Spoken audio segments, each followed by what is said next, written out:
हाँ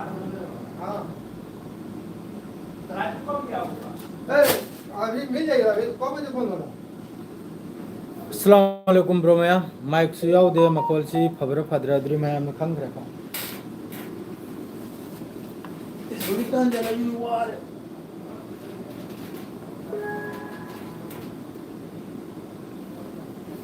ngaksim phi macha simi yan jelge kariga di ngaksam se kai tang nuaite ngasi di comment su yenge mayam gi aduga paw su adum mayam da haijiram ge makha ta na ngasi su live si kabak sang na taw ga khalim ni ko mayam tara ga dum paw se किरफान वालेकुम अस्सलाम online computer centrally लोंग वालेकुम अस्सलाम ममिंग सुलो ने पंजरक के तला तला नेचु कांगथोकले नेचु कांगथोक मोथो ताई कानून की न्यूज़ ता ते की न्यूज़ ता दी थोकलक प्रेगा I24 अमसुंग YM तोंबा कॉपी उलकले थैंक यू कानून से पाव खर लाई याम इम्पोर्टेंट हो याम सीरियस हो पाव खर लाई को इजराइल की कानून खतनी को ब्रो जो का सऊदी अरब तनी ब्रो सऊदी अरब तनी ले जैसे असिदा लोमिकन इम्पोर्टेंट पाव खर लाग पसिदी याम नुआई खिद्रमनी को दो कयाम चुमदमनो अदरी मकोई न खंगरे को मादु माने इदे इसिदी काबगमा हेंजल बगी वानी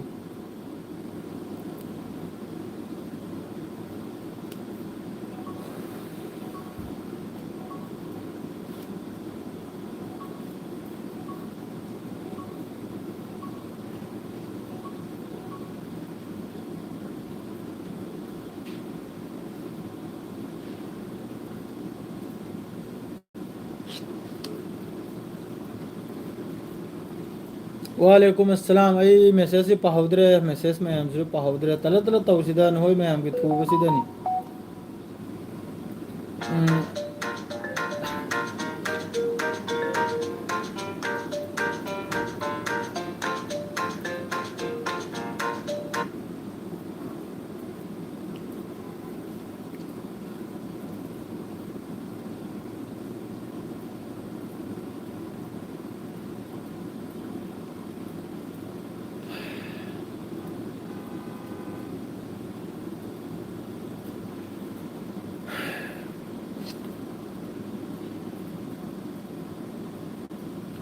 वालेकुम अस्सलाम एमडी दुक्तुम अदु मतुंगदा कना कना नो ब्रो होजि काय दले गई सऊदी अरब तले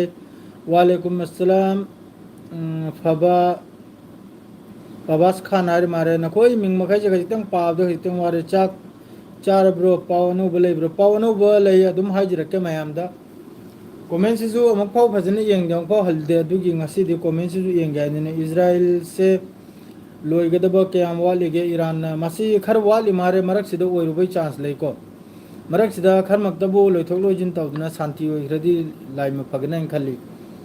नुआइतब पाव हाइबबु I24 न्यूज़ से इजराइल की मखोई की न्यूज़ निको असिद पावम खक थेंगनै यामना responsible deadly attack on Israel force असिसु कनाना आबदा हौजिक की गाजा मनुंग ओइरबो पावनिको यामना हमास की यामना स्नाइपर अमा यामना ममिंग चलबा अहमद हसन हारिसे बेट हनुन हरी मफम सिदा इजराइल की सोल्जर की तरफ तगी IDF की तरफ तगी फासिदा मा फोटो सु मादरे वीडियो सु लोइमक लाखरे को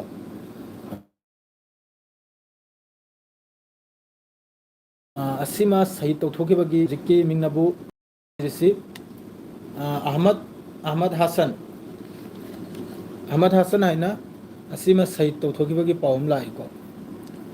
अदरैदी सोमना आइना साइसु फेसबुक तबुदी यूट्यूब तबुदी थांगलमद्री ngarang gi makhoi gi Iran gi kanum sida Alex Bicky Khan आप कहाँ से हो भाई ना हमदे हंगलई हंगिरक चनी असरे मागी फोटोसु लागले Ahmed Hasan head of the sniper एरी in the Hamas Beit Hanoun battalion Hamas की बेट हनून हारिब बैटेलियन सिगी मकोक सिंबा अहमद हसन हर से मासी IDF की तरफ तगी सही तौथोखिबगी पाउनी लाइसे अही अल जजीरा जो थोलक्त्री अतै अतै पाउ जो थोलक्त्री को अहमनी अदुगा ईरान की पाउसिनबु अदुम ईरान अमसुंग अमेरिका मखोयगी कैनोम से अदुम तौदन लैराबा धमकी से धमकी हाइनिरा करी हाइनी असी अदुम तौदन लैरा दु मेहर न्यूज़ तसु पाउसी ईरान की तरफ की पाउंदी थेंग्रा में अदु सही पाज रखे नाइको तलब तलब लाइव से हौसी अतै दि मयाम तरा चाक चान रे ब्रो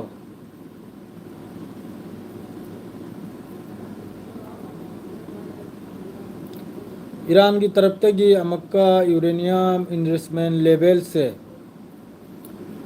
कनम तौबैदमक्ता मासिसु मखोयगी foreign ministry spokesperson Ismail Baghaei की तरफ की डिस्कस तौबगी हौजिकी यूरेनियम इन्वेस्टमेंट असी लेवल द पुरक्पगी अदुगा लोइनना हौजिकी ईरान की मथक्ता न्यूक्लियर साइट की मखोयगी न्यूक्लियर साइट संजलगे येंगलिबा मखोयगी IAEA अदुगुमदनसु संजलगा हौजिकी ईरान की न्यूक्लियर साइट सिदा न्यूक्लियर फैसिलिटीज रे संजलगा चेक तौबा यागने सिनी अदुगुमबगी परमिशन हमसु ईरान की तरफ की लाउथोरक्पा अमा पाउसी यावरी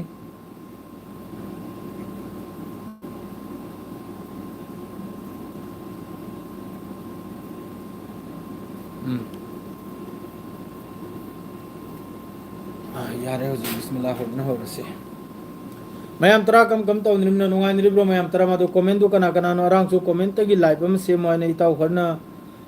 कनम तौ रे पाउ बुदी ले पाउ दु सोइ लोइना हारके मथंग मथंग पाउ दो अदुम चत्रके अदुइ मोंगदा मैम ना अहाम बगी कमेंट गी अमा मा हाइब से मासी की सेमतंग सिंगदोक न किजी कमेंट कना कना नो करी करी हंगिंगी करी करी नो क्वेश्चन दु हंगलक लो लोइना इ हंगदोक न थमले सोमदा अम्मा नि अहुम मरी मंगा तरुक पेज तरुक ने इन हंगदोक न थमिसे न्यूज़ की सिदा मेहर से यावरे अल जजीरा से यावरे इंडिया को से यावरे I24 से यावरे इजराइल को से यावरे लोन यावरे A to Z ईरान ना अमेरिका इजराइल दा लान तौद्रिंगै दा जॉर्डन दा तौगनी ब्रो मोट पिबिउ जॉर्डन ददी हानदी हेक्ता तौरोय PH आबेद जॉर्डन ददी वालेकुम अस्सलाम MD अजीजुर जॉर्डन ददी हेक्ता टेक्सी तौरोय करीगुम्बा हाइरिसिनबु ईरान की मथक्ते इजराइल अमसुंग अमेरिका ने स्ट्राइक से तौब तारगदी अहाम मखोइना स्ट्राइक तौगदौरिसि जॉर्डन माद्रेदी लैरिबा वालेकुम अस्सलाम जॉर्डन माद्रेदी लैरिबा अमेरिका की बेस असि महिगी मथक्तनी ईरान की तरफ की स्ट्राइक लाकदौरसे असिदा जॉर्डन सिने लोइतेन मकोक्त लैरिबनि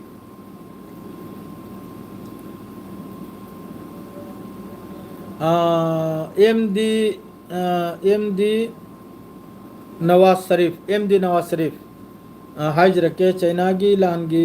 जहाज ईरान दा लाकपदु यौरक्लब्रा यौरक्त्रिब्रा अदुदि आई खंग हाइबंगम लोइको अदुगा लाकपगी वासिदि पुरा कन्फर्म निको मखोगी हजिकी किलर एयरक्राफ्ट किलर कनुम हाइनि मागिदो डिस्ट्रॉयर हाइब्रा किलर डिस्ट्रॉयर हाइब्रा कनु अदुगुम्बा यामने एडवांस ओइबा एयरक्राफ्ट कनुम मा डिस्ट्रॉयर मा ईरान तमने लाकपगी वानिको मादो हजिक यूरेनियम अखोगी न्यूक्लियर साबिगी वासे ओके आई पाजरक लोय मायाना फत्तब कमेंट मराइना तौजनी हजिक सिदा ईरान न्यूक्लियर साब सादबसी ngarang na hal makoygi hojike aina hairiba mise hojike aina hairiba misigi statement am layabne si foreign ministry spokesperson Ismail Bagei sina hairib nabu hojiki se kanum subana 47 suba Iran ge kanum ni ekoygi mohoygi university hainira makoygi Islamic Revolution purakpagi kanum naba adu kumbagi mamang chida nuclear gi oiba 20 कुल मासी missile ओरिब्रा ngahoy atom bomb ओरिब्रा करिनो अदुगुम्बगी कनुमम पीनि आइना आइने कनुमम थेंगना क्याबने Twitter में थेंगना क्याबने अदु सोयदमकी आइ वाखलददी nuclear bomb से होजफाव Iran से सादरी अदु साबगी मागी लेवल दु यौदरी यूरेनियम सी इन्वेस्टमेंट ओइदन लेरसी ईरान से 60% लोंग खक्तनाबो 60% फाव मादु न्यूक्लियर साबसीगी मथौ तारसी 80 गुम 90 गुम मथौ ता मारे मागी कनम से यूरेनियम इनरिचमेंट से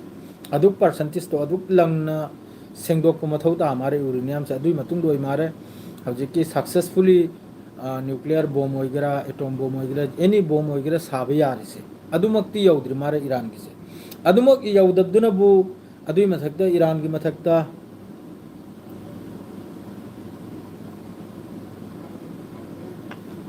मानी मानी कनम की सिगी एरिया सिददी मिडिल ईस्ट अमसुंग सिगी रीजन सिददी मंगोंदे हेना मपांगल कलबा मंगोंदे हेना पावरफुल सि लैत्रे होजिक होजिकता साफ क्लियर वानी साफ क्लियर नि असिदा कोंगायम ने इजराइल मपांगल कल्ली अमेरिका मपांगल कल्ली सुसबिया याम नते करी गैदी ईरान तमना लान तवनी ईरान ने याद बियादबा ईरान की न्यूक्लियर प्रोग्राम याब यादबा मिसाइल प्रोग्राम याब यादबा लान तवनी हेना असु असुक चावबा जहाज एयरक्राफ्ट कैरियर मकोई अब्राहम लिंकन अदुई मथक्ता पंदुबी माने अखो इसिंग मनुंग दले इसिंग मनुंग दे चतप जहाज अदुसु न्यूक्लियर सबमरीन अदुगरा तु लागलेगसु लान तवदबिदा बेग गियर हल गरिमनी अमेरिका अदु पावरफुल ओइबनबु ईरान सिना पावरफुल ओइबनबु ईरान सिनाबु लान तवबगी मागी कैपेसिटी दु लैबदुनबु अमेरिका सु मनिंग हलिमनी इजराइल सु मनिंग हलिम नत्रदि नहन्ना कनम्बु इजराइल की मथक्ता नहन्ना लान तौदना लोइखरनी अमेरिका ईरान की मथक्ता नहन्ना ईरान बु थुप चलखरनी ईरान दसु लैबनीना खुजु खुलाई दु लैबनीना आइगे मौलवी जुबैर लाखरे ईरान दसु मागी मतिक चाबा खुजु खुलाई दु लैबनीना कैनोमसि हल्लिम नाबा नत्रदि हलबगी वाले ताबा अमेरिका सु कीरिमनी करिगायदि निमित तरानी थोइनी लान तरोकपदुदा तरानी थोगी लान 12 डेज वार्डुदा अमेरिका सु काबकम ईरान की माई पावर से काबक अमा हैबदुबु पूरा रिसर्च तौदुन चखरमनी ईरान की मिसाइल कैपेसिटी अमसुंग ईरान की मागी हौजिकी इंटरसेप्टर होइगेरा अमा मोइगेरा अदुई मतमदुदि ईरान से कनामत मतेंग तौदाबा हौजिकी चाइना की तरफतगी रशिया की तरफतगी अमक्का खुल्लम खुल्ला रशिया की मकोई हौजिकी फॉरेन मिनिस्टर अदु की तरफतगी पूरा खुला चैलेंज है दुबु मणिपुर की मरम दसो हायरके मणिपुर की मरम दसो हायरके पाव से तलतल तौरके फुमल बसी रक्त काउथोगली सेंग नाइबदा अदुना तलतल हाइबदन फै लाइव सिदी यारि मखै तमने इंगना हाइगनिम ना लाइव ओठो कैनो फेस टू फेस तमने इंगना हाइने भाइबन लाइव सिदा रक्त थोगलकलेगा पावने ने लाउरमेगा यामना ताब ज्ञान मेन ताना कनम तौगनिम ना वासे ngang निम ना लोमक्तेन नुंगाइतब पावम हजिक हजिक अल जजीरा लोमक्तेन इंपोर्टेंट ओइब पावम ला रशिया की ड्रोन अटैक तौबदा फादर अमसुंग अंगांग अहुमम गलोगेदा मिरोल भी ममा दुग लोगेदा मी फादर ग लोगे फादर ग अंगांग अहुमम ग मरी सुरे ममा सिग मंगा सुरे रशिया की ड्रोन अटैक दनिसी यामना नुंगाइ खिद्रो पावनी अदुना लान सिद सीरीज कनानो हबदा सी अल जजीरा दा हजिक लाइव निको सिगिसे Russian drones kill fathers 3 children in Ukraine. Pregnant mother से सीब नते अशोक पनिको ममा सी सीब नते इन सोइखरे हाइबदम यामरो बिवादे मपाने कइने अंगांग हुम मी मरी नि सिरिसी अदुगा mama सिनबु मिरोलबा नहाले दोरिबा अदुगुम्बो मीमा सीबगी पावनिको White House ta nasi Netanyahu amasung ahamba White House yodring da Washington da hojiki Witkoff amasung makoi gi makok chinglaba makhaiga wari sanabagi paw adui matung da hojik Netanyahu White House ta Donald Trump go wari sanabagi sapagi paw sulai madre di somna bu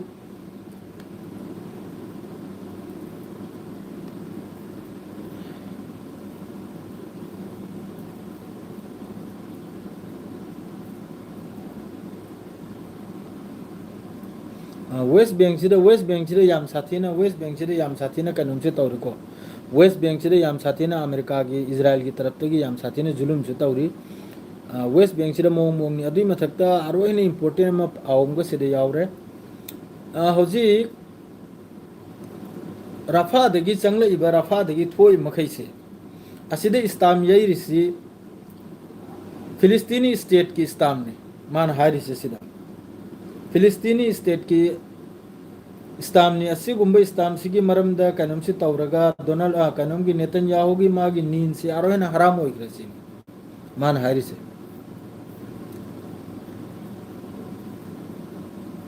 अदरे मखाता पाउस लागे अदुम लैखरे अदु America अमसुंग Israel सिना कीरिसी Iran की सुमागी power लೈ लैबदुना बु कीरिमनि अदुना बु हजु फावबा nuclear deal फलाना deal हैन लैरिमनि न तब तारगरि नहन्ना लान तौना खरनि Iran दसु कैपेसिटी लै माद्रे दी 2 नंबर दना बु असाइना फेसबुक तदी थांगलम ले यूट्यूब तदी थांगत्रि को अखोई की असम तौरक खरे दो दोसाने दो असम की चीफ मिनिस्टर की मथकता FIR फाइल होइखरे अदुगा लोगेदा महाक से होजी मलेशिया ट्रिप तनी अदुगा मान तौरमिसनबु मुसलमान बु टारगेट तौरंबा 0 पॉइंट ब्लैंक ता AI ने जनरेट तौरगा मखोई IT सेल की तरफ तगी मखोई हैंडल दा ट्वीट तौरपा अदुगुम्बा वीडियो अदु डिलीट पुदी होइखरे कोंगाइम ना डाउनलोड तौहोरेगा अदुगुम्बगी वीडियो अदु याम कन्न नैनरी असम की होजी अदु न मरम ओइरेगा मखोई की मियोय मरी यावबदो असाई की IT सेल दुर मखोई मियोय से मरी नि यावबे हाइबसे मरी मक्तुसु सस्पेंशन फंगरे अदुगा मरी मक्तु मांगरे अदुगी मतुंगदा अमक्का ngasi संसदता हैदराबाद की असदुद्दीन ओवैसी ना यामना थीना सरकार की अगेंस्ट बासन अमेरिका की ऑर्डर चटपा गोरा चमरा अंगौबगी ऑर्डर चप्पा मखोई न कुल्लु हरगा कुलबा असिगुम्बै मवोंगदसु यामना कन्ना यामना साथीना ngangamle असदुद्दीन ओवैसी AIMIM की सुप्रीम लीडर निमासु मकोक चुंबम नाबा अदुना यामना थीना ngangram की ngasi संसद भवन अदुगी मतुंगदा अखोई इंडिया की न्यूज सिदि मयाम सु खंगनि इंडिया की न्यूज सिदि करी मोंग ना मी सि सिद्रिंगदा तातोक जातुनि पाउ सि मचा मचा से माद्रे दी आमने इंपोर्टेंट होइबमनो बु फेसबुक तेना थांगलम हमने वीडियो मा ईरान की अरांग 47 सुबह इस्लामिक रिवोल्यूशन यूनिवर्सिटी दा हजिकी मखोई की सैतान इजराइल ने कटलिबा हमें मची मालबा लुंगी बूट अम लेबनी अदु मई थाखरमनी खंगी ब्राइना साय अयुक्तना फेसबुक ता नुंगथिलदना अदुगी पाउदु थांगलममनी मई थादोखरे कलम चेसम हिंदू की पाब्र मकोई दी सिदा कलम चेसम अद्रैदी फेसबुक सिदा हजी यामना थीने यामोंदे थिलेगा मी खर कमेंट तौरी होकिप हाइना होकिप सी असल दरी मकोई सी मसाना मसादा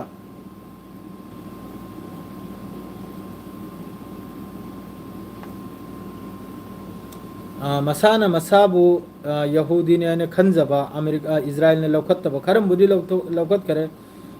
समाबी हाइब्रा करिनो मोय ग्रुप अम दि लौखत खरम ना फोनम लाक चल खरे अदुना वरोबी यादे मयम तरा यामनी इंपोर्टेंट ओबा अपडेट मचांग पर लाक खरे अदुना नि होकिप से यांगोन द फेसबुक ते यामना कन्ना कमेंट से तौरे मादु इंपोर्टेंट पाव हाइबो मयाम द तहल मगे अलोय बिगो एना ईरान अमसुंग इजराइल अदुगा लोगेदा अमेरिका लान गे होजि की फिफम सि पुरा होजि वाशिंगटन अमसुंग व्हाइट हाउस ता इजराइल की प्रेसिडेंट नेतन्याहू गा माद्रे डोनाल्ड ट्रम्प को फंबगी मतुंग दा मिडिल ईस्ट की अमसुंग होजि की सी की रीजन सी की अपडेट से पुरा लाक दोरमनी करी ओइनी करी ओइरो हाइबदो सेंगना हाइबदा अदुई मतुंग दनि वा पुनमक अदुगा होजि होजिकता अतै अतै गाजा दसु यामना कन्ना इजराइल की तरफ तगी जुलुम तौरी वेस्ट बैंक दसु याम कन्ना जुलुम तौरी मोंग चाद मखै जुलुम तौरी मथोंग मरम नाय द मखै अदुना होजिकी माद्रेदी ईरान दा होजिकी मखोई की 47 सुबह इस्लामिक रिवोल्यूशन सिदा ईरान की अलैब खुचु खुलाई मिसाइल वगैरह अमो वगैरह लोइन एंग हल खरे ड्रोन वगैरह मोंग की खुचु खुलाई अदुई मतुंग दा होजि ईरान की तरफ ते अमका दिल सिगी मरम दसु अमकी ईरान की तरफ ते अयाब माइबु यूरेनियम इन्वेस्टमेंट मखाता हलबा अदुगा मखोई मथक्ता थांगतलिबा तारीफ वगैरह अमो वगैरह असि पुनमक लौथोकपा अदुगुमै मरम दसु यामना कन्ना ईरान की तरफ तगी नैनबा ईरान की तरफ तक हजिक अदुगुम्बा वाफम हम थांगतलियाबने अदो हजिक अमेरिका की तरफ ते करी हारकदरनो इजराइल की तरफ ते करी हारकदरनो मखोइना हारकले हाइबदा हजिक न्यूक्लियर प्रोग्राम हाइदेबिदा कनोंगि साहरकना सोइदमक्की अखोइगी मिसाइल प्रोग्राम से अथुब बंद तो सोइदमक्की ईरान की तरफ ते हारकनाबा माद्रेदी यामन नुंगाइतबा हाइबुबु आईडीएफ की तरफ तगी हजिक अइना हाइखिरुदनी मखोइगी अफाउबा स्नाइपर अमा हमास की अदुमसो आईडीएफ की तरफ तगी कनम तौखरे सही तौथोखरे अदुगा ईरान की अरांग की मखोइगी यूनिवर्सिटी दुदा सैतान सु मई थादोखरे मई थाबग लोगेदा शांति होइगी बाइना सोलिमनी अदुगा कमेंट नत्तबा होकिब नकोइ कमेंट यागोंदा नत्त पादब तौरकनु अदु शांति नि हजु फाव मिडिल ईस्ट से इंगी को हजु फाव इंगी अद्रेदी सोम इथोपिया की पाव में इथोपिया ना आरएसएफ हाइना हजु की सुदान की मखोइगी कनम दो यामना चाउना इथोपिया दा अखोइगी केम सारगा मखोइदुबु ट्रेनिंग पिरमबगी अदुगुमै पाव खरमसु अल जजीरा दा फोंदोरइको इथोपिया की मखोइगी कनम मखैना हजिकी मखोइगी रैपिड फोर्स तो आरएसएफ हाइना हजिक सुदान दा तौनरे दो मिसम याम हलिदो अदु मखैदुसु ट्रेनिंग पिरमबगी तुइदम सो साइ थेंगनै आइना अदुनी ताव मयाम हजिकी पाव हाइबु मयाम मरो बियादे एयरपोर्ट चप्पो मथौ तारे हजिकी हजिक एयरपोर्ट थोइ खंगिब्रेन ब्रो मयाम अदुना आई सोइदम कि नहीं नुमदांगिना पाव म हापलमगनी डिटेल्स ता मयाम मरो बिगनु शेयर ग्लोजर अस्सलाम वालेकुम।